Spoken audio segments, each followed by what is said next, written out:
میرے علی شاہ صاحب کے دور میں جو سب سے بڑا فتنہ اٹھا وہ فتنہ تھا مرزا غلام احمد قادیانی کا۔ ہندوؤں نے اور عیسائیوں نے جب مل کے اسلام کی مخالفت کر لی تو کچھ نہ بن پڑا، تو انہوں نے کہا ان کے اندر سے کوئی بندہ ڈھونڈو جو ان کو نقصان ہو جائے، اور ایسا کوئی گھٹیا اور خبیث آدمی ڈھونڈو کہ جس کو دیکھ کر اسلام کی شکل مسخ ہو جائے۔ انہوں نے پھر سیال کوٹ کے کچہری کے اندر سے ایک بندے کو ڈھونڈا، اس بندے کو پکڑ کے جو 15 روپے کی ملازمت کرتا تھا اسے کھڑا کیا، اسے کہا دیکھ بلندی پہ ہم تمہیں لے جائیں گے، شہرت تیری ہم کریں گے، تو نے نبوت کا دعویٰ کرنا ہے۔ اس بندے کو جو 15 روپے کا ملازم ہے یہ اٹھا، سب سے پہلے اس کے مناظرے کروا، اور ایک بات یاد رکھنا دشمنوں کا، آپ سٹڈی کر لو، سب سے پہلے یہ اسے یہ کہیں گے کہ تو ہمارے خلاف ہو، پوری دنیا کے سب سے پہلے اسے اپنے خلاف کریں گے اور اس کی شہرت کے لیے اپنی بےزتی بھی کروا دیں گے۔ سب سے پہلے آریہ سماج کے ساتھ مناظرہ رکھا مرزا قادیانی کا، اور آپ کو پتا مسلمان بیچارے بھولے والے ہوتے ہیں، ان کو جدھر مرضی لگا دو۔ ابھی آج ہی کا کالم تھا، وہ نیو یارک کے مفتی صاحب کہتے ہیں میں لاہور پہنچا ہوں، پاکستان پہنچا ہوں تو ہر طرف جادو ہی جادو چل رہا ہے، ہر طرف کالا علم جادو چل رہا ہے۔ آج کا کالم پڑھیے گا نہیں، کہتے جس کو دیکھو اس نے باندھا اور لوگ پھر رہے ہیں، اور تیرے اوپر بھی علم ہو گیا، تیرے اوپر بھی علم ہو گیا، تیرے اوپر بھی علم ہو گیا، سارے لوگ میں پریشان ہو گیا، لوگوں تمہارا ایمان کمزور ہو گیا۔ یہ آج کا کالم ان کا لکھا ہوا، تو ہمارے لوگ تو ایک دن میں اخبار میں پڑھا تھا، اب تو اشتہار بند ہو گیا ہے، برکت مسیح ہر کالے علم کا کاٹ کرتے ہیں، ان سے تمیز لو خدا کرم کرے گا۔ اس ظالم کو یہ تو پڑھ لو برکت مسیح ہے، برکت مسیح کوئی نہیں پڑھا، اور گجرات والا میں اس سے تمیز لینے کے لیے جا رہے ہیں، اور ظالموں خود عیسائی ہے، تمہیں کیا دے گا؟ ایمان کی کمزوری۔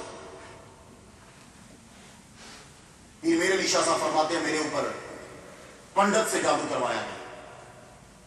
جب جادو کروایا گیا تو بڑے خوش ہوئے جادو کروانے والے کہ پنڈت نے، ہندو نے جادو کروایا، کس نے؟ مسلمانوں نے۔ تو مسلمان مدد لینے کس سے جا رہے اور کس کے خلاف لینے جا رہے؟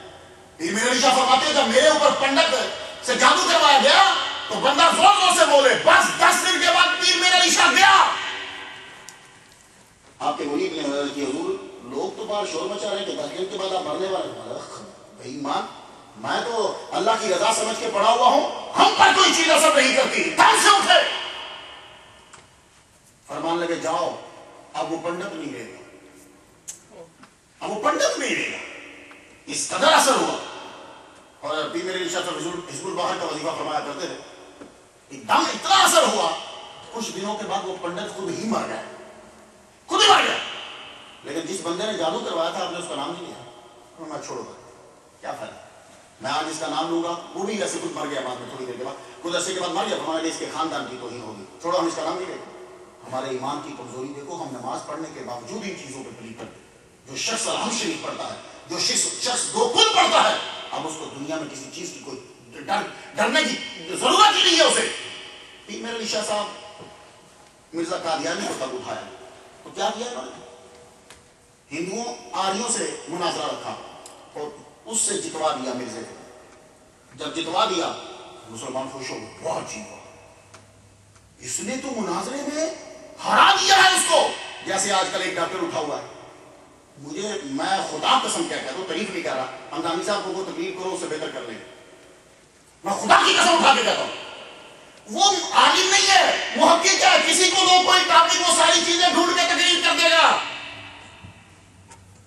علم اور شے ہے، علم اور چیز ہے، تحقیق اور چیز ہے۔ مدودی کو کہتے تھے تقریر کرنے نہیں آتی، لیکن پنجاب یونیورسٹی کی پوری لائبریری کی کتابیں رکھ کے کتاب لکھ دیتا تھا، اور جب اس کو کہتے تھے تقریر کر، سامنے بیٹھا تو کر ہی نہیں سکتا تھا۔ علم اور شے ہے، کسی ایک ٹاپک کے اوپر ریسرچ کر کے بیان کر دینا یہ اور شے ہے۔ جتوایا، پھر اس کے بعد اس نے اعلان کیا میں 50 جلدیں لکھوں گا اسلام کے حق میں، عیسائیوں اور ہندوؤں کے خلاف، آؤ لوگوں مجھے پیسے دو۔ سارے لوگوں نے پیسے دیے، دھڑا دھڑ پیسے، عورتوں نے اپنے زیور بھیج دیے، میل کر دیے زیور۔ تو ظالم نے 5 جلدیں لکھی، 5 لکھ کے بیٹھ گیا۔ کسی نے پوچھا حضور آپ نے تو 50 کہی تھی، 5 کیوں لکھی؟ کہنے لگا 0 کا ہی تو فرق ہے، زیرو کا ہی تو فرق ہے. میرے جیسا کوئی اس وقت ہوتا مرزے کو پکڑتا 100 جوتے مارتا گنتا 10.